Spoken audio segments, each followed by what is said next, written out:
Hey y'all, welcome back to Southern Gal on a Budget. So I thought I would bring you in the kitchen today on Thanksgiving. I'm going to be making some easy apple dumplings. So easy.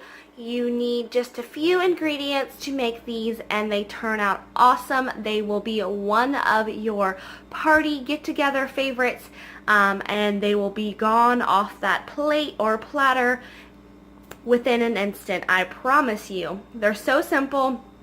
First of all, I wanted to thank every single one of you for your love and support, and I want to wish you guys a happy Thanksgiving if you celebrate Thanksgiving today. Hopefully you will be spending time with your family and friends and loved ones that you hold dear and dear to your heart. But I wanted to go and show you guys a little something I'm going to put together to take over to my mother-in-law. She will be doing Thanksgiving.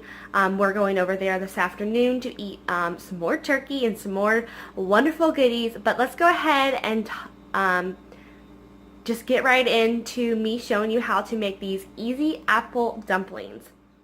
Okay, so these are the ingredients that you will need. You will need your apples. I am choosing to use the Honeycrisp apples. They are one of my favorite in the fall time. You can also use Granny Smith, which is what the recipe will call for. I will definitely leave the description and the link to that recipe in the description box below.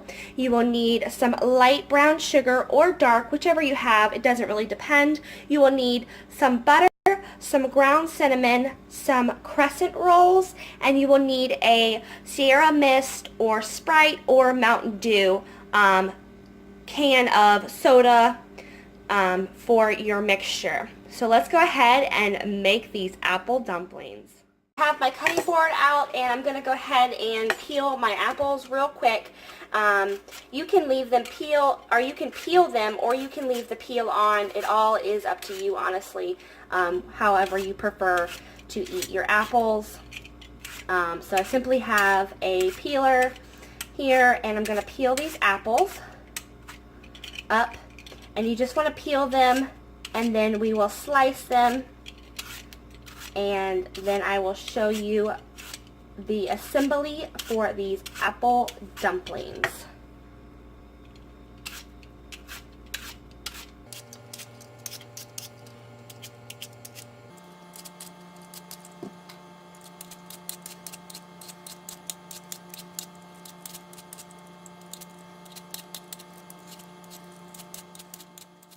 Have all of our apples sliced, or not sliced, I'm sorry, peeled.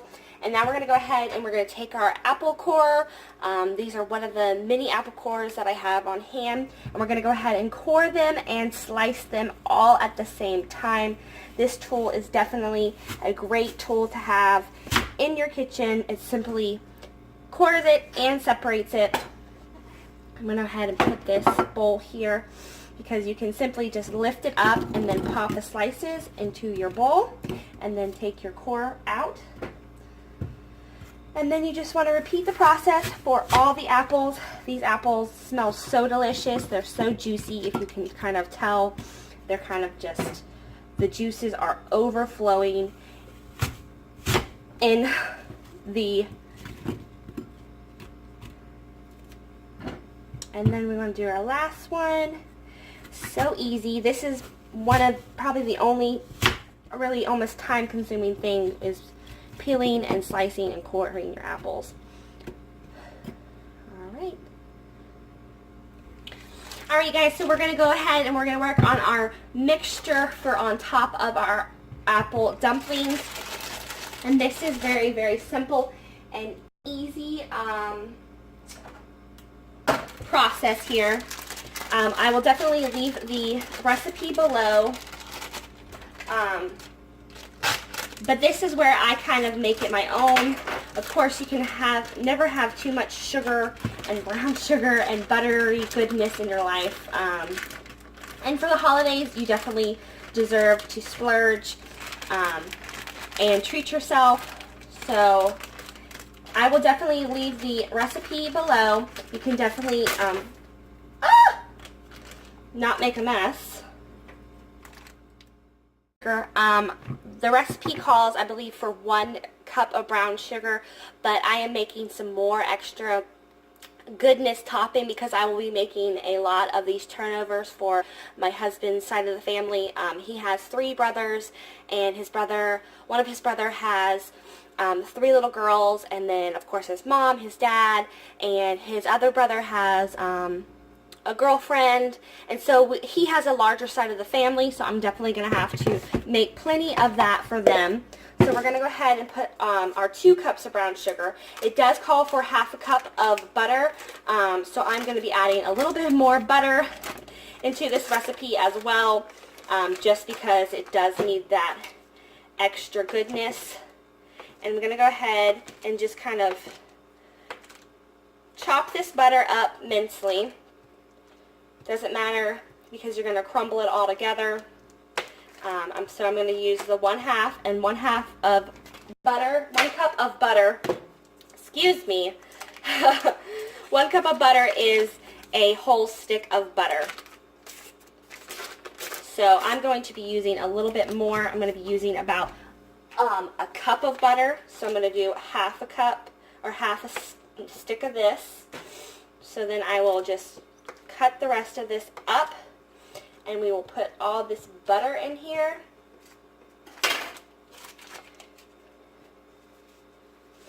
Alright, and then we're going to take a fork.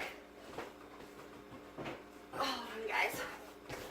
We're going to take a fork, and let me get a fork, let me get a fork, let me get a fork. We're going to basically start mashing the brown sugar and the butter together so it kind of becomes more of like a crumble. So you don't want your butter to be melted, you want it to be more of like a crumble. So definitely make sure your butter is either somewhat softened, but not melted, because you want those chunks of butter to melt in the oven. So I'm going to go ahead and I'm going to mix this up for you guys, and I'll be back in just a few. Alright guys, so we're back, and I have made my brown sugar crumble with the butter in there. It's kind of just finely mixed together. All the butter's covered with some brown sugar. And now for the last thing that we're going to need is we're going to need some ground cinnamon, because ground cinnamon makes everything better, right y'all?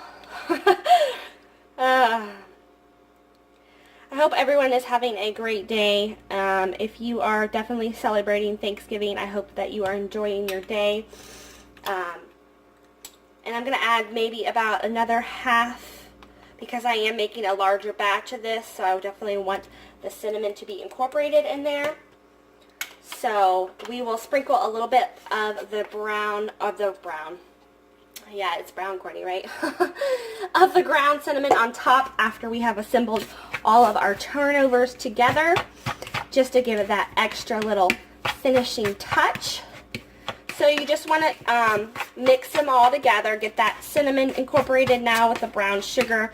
Of course, you could always just mix all the ingredients together at once, but I like to separate this process so that we can get all that butter and brown sugar mix, and then incorporate the ground cinnamon afterwards. So you just want to get it all together. I feel like a fork really does a job when you are trying to mash butter together with like brown sugar or regular sugar or whatever it might be. So we are about done. This is kind of what the consistency of the brown sugar mix with the butter will look like. And we're going to go ahead and set this mixture to the side, and we're going to go ahead and assemble our apple dumplings. Time for the assembly of the apple dumplings, and this is where you're going to need your crescent rolls. You can purchase any type of crescent roll, store-bought, store-brand, Pillsbury. I bought these at Aldi's. I think it was a couple weeks ago. They had them for 99 cents, which is really awesome for a crescent roll. They can kind of get a little expensive, So you simply will pop them open. I'm going to set these other ones to the side so we have room to work with our apple dumplings.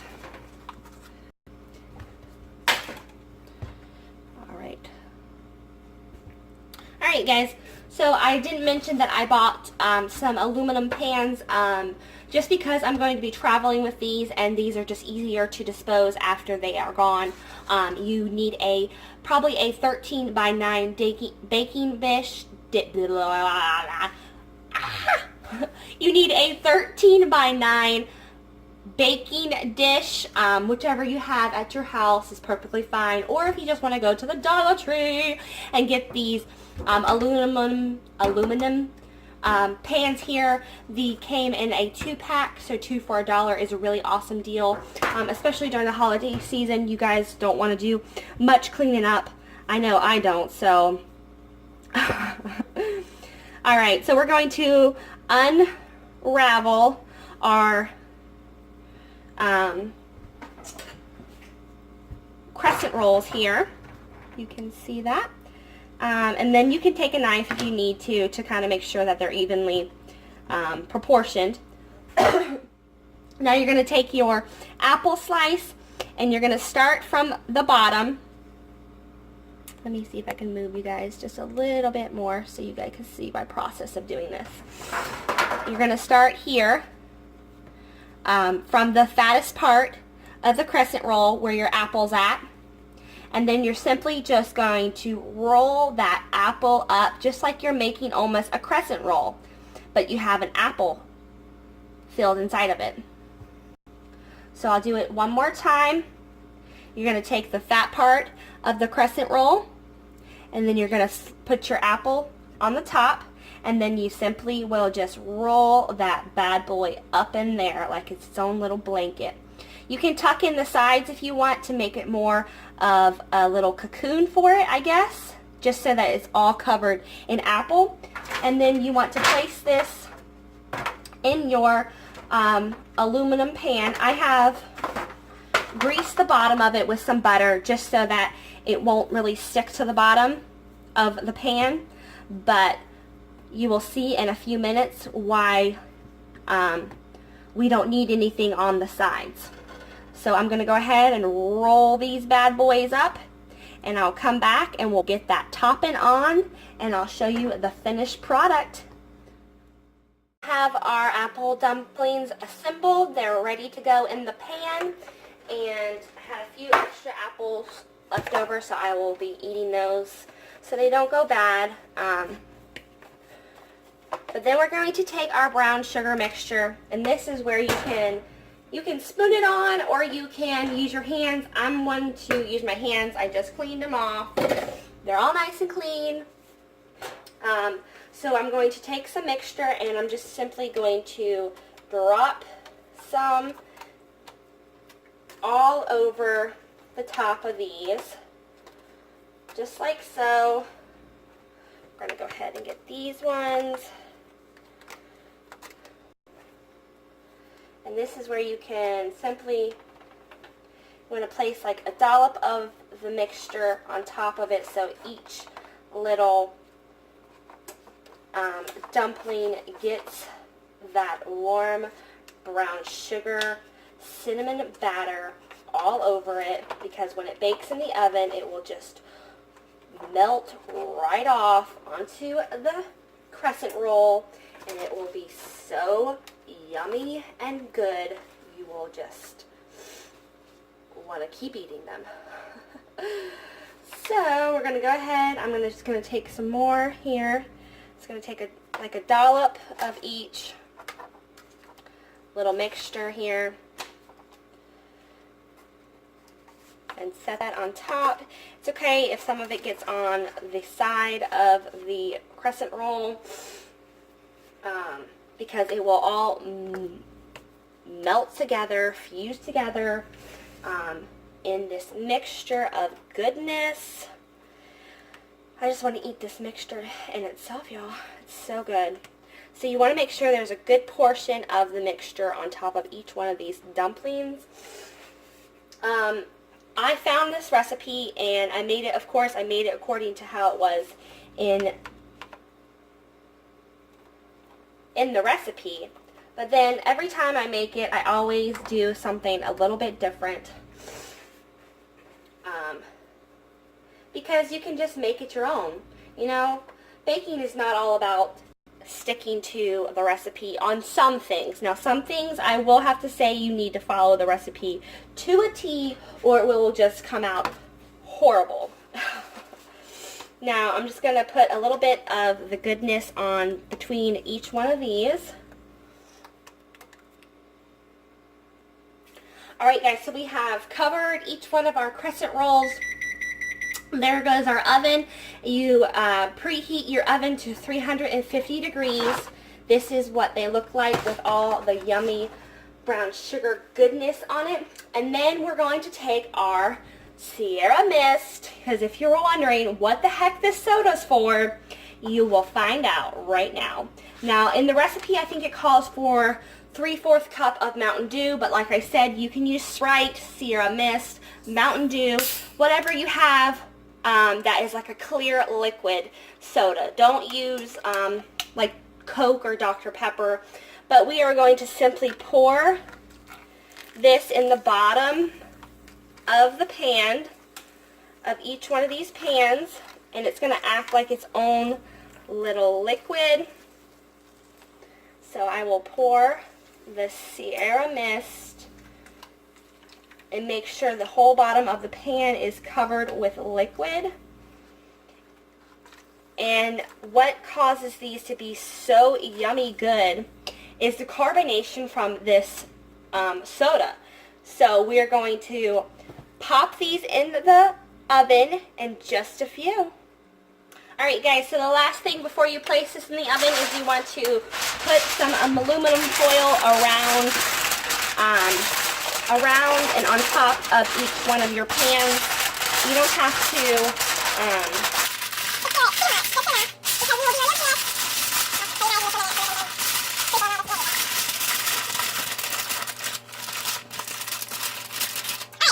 We'll remove the aluminum foil 15 minutes after we have been baking it in the oven so it can get that nice golden brown on each one of those crescent rolls. So I'm going to go ahead and pop these bad boys in the oven and I will show you afterwards what they look like. Wish you guys could smell them because this house is about to smell like apples, brown sugar, and cinnamon. Yummy, yummy goodness. Alright, I'll see you guys in just a few. I've taken the apple dumplings out of the oven. They are resting at the moment, and I will be transporting them to my mother-in-law so that we can all enjoy these. Look how the brown sugar cinnamon butter mixture just melted on top of them. It has that liquidy goodness on the bottom of it. So I'm going to let these rest while I take them over there. Again, I want to thank every one of you guys for all your love and support, and I want to wish all of you a happy Thanksgiving. Until the next one, bye.